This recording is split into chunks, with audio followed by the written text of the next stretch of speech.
9 de la mañana, 22 minutos. Es momento de darle la bienvenida al ministro de Ganadería, Agricultura y Pesca, Fernando Matos. Hay muchos temas para hablar. La sequía, bueno, ya está presente en todo el territorio nacional y es la tercera primavera consecutiva con déficit hídrico. Bueno, con esta información arrancamos la charla que seguramente irá por otros temas. Bienvenido, ministro. ¿Cómo anda? Muchas gracias, buenos días, gracias por la invitación. Bueno, algo ha llovido en los últimos días, también se menciona que no es suficiente. ¿Cuál es la situación actual? Bueno, es una situación de mayor alivio, de alguna manera se desbloqueó el tema precipitaciones, es decir, ese bloqueo que generaba que no se generaran las lluvias tan necesarias. Venimos en algo bastante sui generis, que es un déficit hídrico durante el invierno. Es una época que normalmente es bastante abundante en precipitaciones. En el mes de julio fue el último mes con un registro importante. Luego tuvimos agosto, septiembre y octubre con muy pocas lluvias. Y en noviembre decidimos declarar la emergencia agropecuaria y fue como un disparador, ¿no? Una vez que se declaró la emergencia, que rige por 90 días en todo el territorio nacional para distintas actividades, empezaron a desbloquearse las lluvias, empezó a llover en distintas partes. Lógicamente que son lluvias irregulares, pero muchas zonas del país tuvieron precipitaciones de registros importantes y que alivia la situación porque esta época es la época que normalmente se requiere para el final de los cultivos de invierno, que están ya en una etapa ya bastante avanzada de cosecha. También tenemos la estación más importante en la generación de reservas de forraje, que es la primavera, y tuvimos realmente reservas bastante limitadas. ¿Hay situaciones irreversibles en ese sentido por la falta de agua de los últimos meses? Bueno, ayer estuvimos, lo que más crítico, que se pensaba que iba a ser más complejo, era el tema de los cultivos de invierno, que estamos prácticamente en un 30-40% de avance de cosecha, y también la siembra de los cultivos de verano. En ese sentido se proyectaba o se creía por parte del sector agricultor que solamente se sabe exactamente lo que ocurre después que se cosecha. Pero la evaluación era bastante pesimista y no obstante los resultados han sido auspiciosos y superando la expectativa. Nos decían ayer en la inauguración de la zafra de trigo que los resultados han sido mucho mejores, tanto en canola, que es un área muy importante que se ha sembrado, como también en trigo y en cebada, mejorando las expectativas que había, porque cuando falta lluvia, los cultivos estaban muy sanos, pero falta lluvia para el llenado de grano, que es la etapa final. ¿Y entonces a qué se debió la mejora de los resultados? Y se está viendo cuál es la explicación, porque en definitiva tal vez las pocas lluvias que cayeron fueron suficientes para... Obviamente que no estamos hablando de rindes extraordinarios, vamos a estar por debajo de los rindes del año pasado. Era necesario tener una buena productividad porque recordemos que los costos de implantación de estos cultivos fueron muy altos. Aquí hubo el efecto de la guerra en Europa, claro. Con los temas de los fertilizantes, el tema de los combustibles, el tema de los agroquímicos, todo fue una ecuación de costos muy elevada que requería, a pesar de los buenos precios que estamos registrando hoy, que tuviéramos una buena productividad para poder en un punto de equilibrio. Yo diría que por lo menos en los cultivos de invierno va a haber un empate. Es variable la situación, en algunos lugares ha llovido un poco más, un poco menos, hay rindes buenos, pero también de los otros. Hubo gente que tuvo que inclusive enfardar los cultivos porque se entendía que no justificaba el costo de la cosecha y por lo tanto lo destinaron a forraje. ¿Va a tener una repercusión en los precios a la población, en algunos productos puntualmente? No, eso se rige por la paridad de precio internacional. No estamos a niveles de precios que en algún momento, en el caso del trigo, que es un producto muy sensible porque afecta a todos los panificables y tiene un efecto grande sobre la inflación. Recordemos que el Uruguay tuvo picos de precio de 450 hasta $500 en el mercado internacional del trigo y está a 300, que es un poco por encima del precio previo a la guerra. Entonces no creo que haya habido un efecto, que vaya a haber un efecto. ¿A nivel de frutas, verduras, afectación de lo que se está cosechando por estos días? No, hay abastecimiento de buena parte de los productos disponibles. Está faltando agua, claramente que está faltando agua y eso requiere también costos de producción más altos para el granjero. Pero en general en la granja tenemos buen abastecimiento. Hubo algún caso puntual en el caso de la cebolla, el caso del tomate, pero eso Pero ya se reguló eso. ya está resuelto, ya está con buena producción nacional y no creo que haya presiones inflacionarias importantes. En el caso del trigo es importante porque es un producto que consumimos mucho los uruguayos, se requieren unas 400.000 toneladas, pero vamos a tener un stock cerca de 1 millón, con lo cual vamos a tener saldo exportable que también es importante para la generación de divisas del país. Y en el caso del ganado, porque también estaba viendo ahora pantalla de Uruguay, por ejemplo, que dice que ya se nota el tema de la sequía en los precios, por ejemplo, y bueno, es justamente en el esfuerzo, ¿no?, de mantener... Bueno, el mercado de Hacienda se maneja mucho por el tema de la expectativa en cuanto a la disponibilidad de forraje. Recordemos que uno de los mecanismos que tiene el productor es retirar carga del campo, es decir, en la medida que no tiene disponibilidad forrajera, tiene que retirar ganado y tiene que ofertar al mercado a la venta. Y muchas veces esa ocasión genera sistemas a la baja. Cuando empieza a llover, como es el caso, se recompone la base forrajera, los campos se recuperan.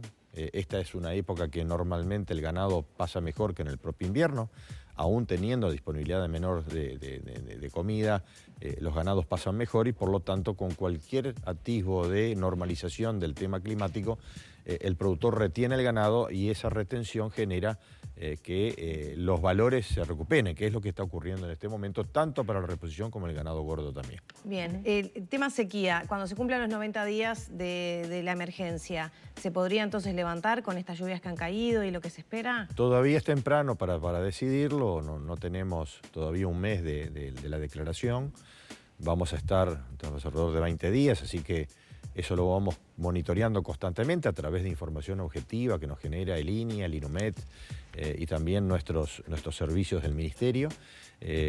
Lógicamente que si esto continúa en el régimen de precipitaciones en las próximas semanas, tendremos una tendencia a no reiterar la declaración.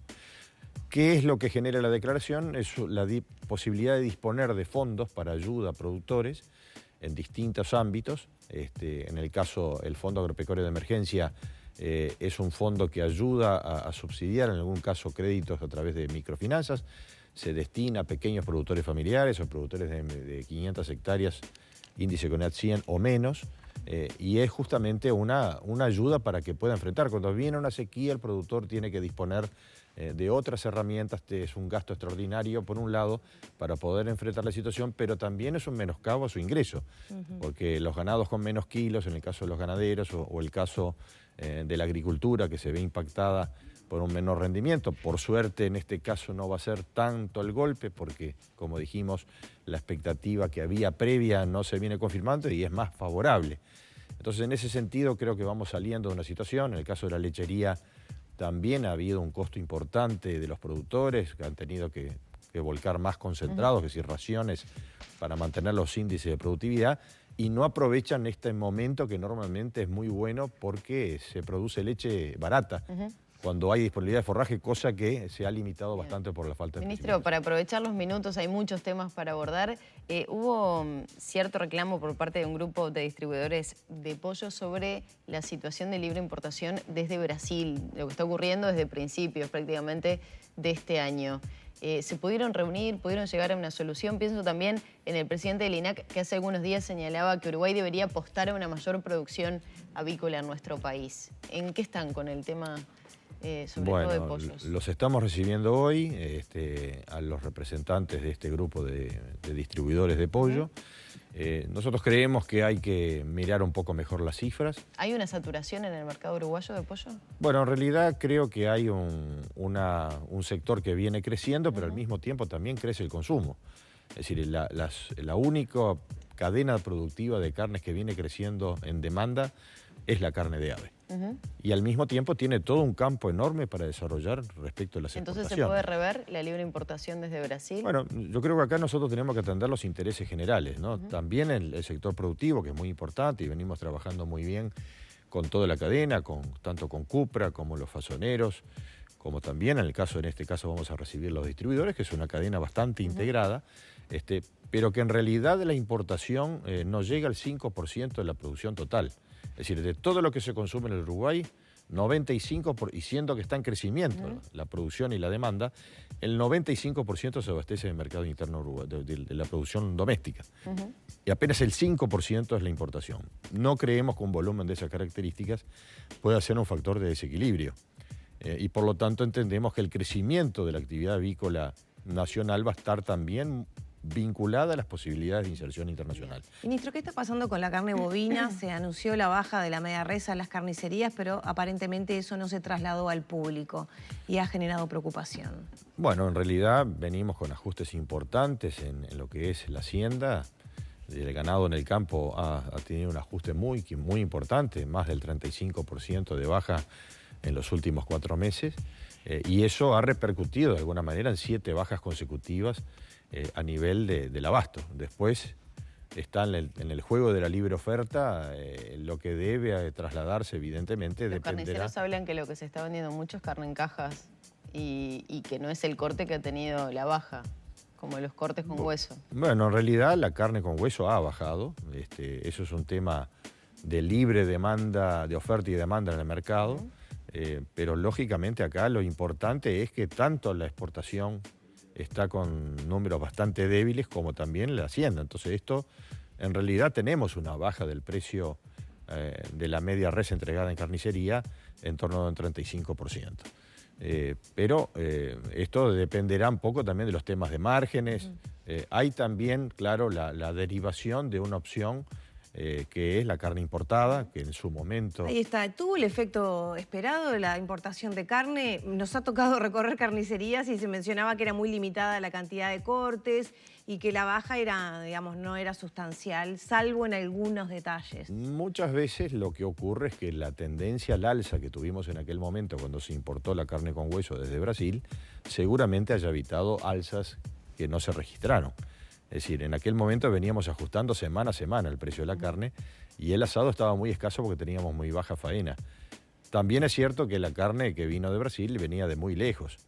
Por la zona sur de Brasil, que sería el abastecedor más natural, no disponía de saldos exportables y por lo tanto hubo que buscar al norte de Brasil, allá en Rondônia, 3.000 y pico de kilómetros de distancia por camión. Eso aumentó los costos entonces. Y eso sube los costos y evidentemente que, pero seguramente estamos convencidos de que se evitaron alzas importantes para el consumidor, porque en ese equilibrio que tenemos que manejar nosotros tenemos que velar también para que haya abastecimiento seguro y abastecimiento relativamente accesible para la población.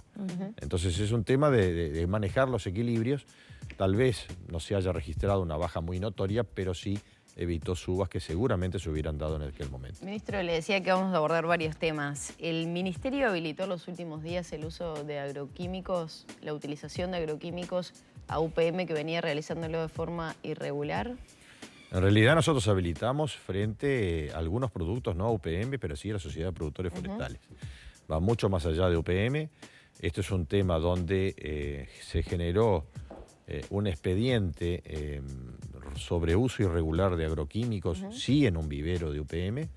Este proceso se viene dando en la conformación de una sanción a esta empresa, pero concomitantemente a ello, todos los viveros del país estaban con la posibilidad de ser sancionados también, por lo cual se procesó una aceleración del proceso de habilitación. ¿Todavía no estaban habilitados o se entiende que pueden ser perjudiciales para la salud humana? Sí. Para en realidad son altamente tóxicos para organismos acuáticos. En realidad son productos que son utilizados en otros rubros de la agricultura que no estaban en la etiqueta específicamente habilitados para el uso en viveros. ¿Pero son tóxicos? No, todos los productos químicos en su mayoría tienen su nivel de toxicidad. ¿Está dando cuenta de ¿Son altamente tóxicos para organismos acuáticos? Es probable que sí, en algún caso, pero estamos hablando que el ambiente del uso en un vivero es un ambiente cerrado, que no debe tener contacto con ninguna especie, porque evidentemente lo que se emula allí es un ambiente de multiplicación vegetativa, es decir, son mudas que se clonan. Hay un material genético delicado que es fundamental para el proceso de plantío. Es decir, si no tenemos los viveros no podemos plantar. Y por lo tanto, en ese ambiente cerrado, con un nivel importante de seguridad, no deben convivir ahí elementos acuáticos. Lo que sí fue sancionado en doble vía, en este caso UPM, fue por el Ministerio de Ambiente porque las piletas de decantación o los sistemas de tratamiento de efluentes no estaban suficientemente diseñados y hubo algunos derrames, con lo cual tuvo una sanción del punto de vista de una afectación ambiental, y al mismo tiempo el Ministerio de Ganadería está sancionando a la empresa por el uso no habilitado. ¿Y con esto no se corren riesgos de generar, digamos, daños medioambientales en cauces de agua, etcétera? Bueno, eso es una competencia del Ministerio de Ambiente, que justamente es el que tiene la competencia. Nosotros tenemos que tener la competencia, y tenemos la competencia respecto al uso de los agroquímicos. Ya veníamos trabajando con la Sociedad de Productores Forestales hace bastante tiempo. Hay algunos productos que fueron habilitados, otros no, de la lista que fue constatada, de casi 19 productos que fueron constatados de uso en forma irregular, pero esto no es un tema que se habilita UPM, se habilita la Sociedad de Productores Forestales y se habilitaron aquellos con los cuales ellos lograron presentar toda la documentación exigida de acuerdo con las normas del Ministerio de Ganadería. Muchas gracias, ministro. Gracias a ustedes.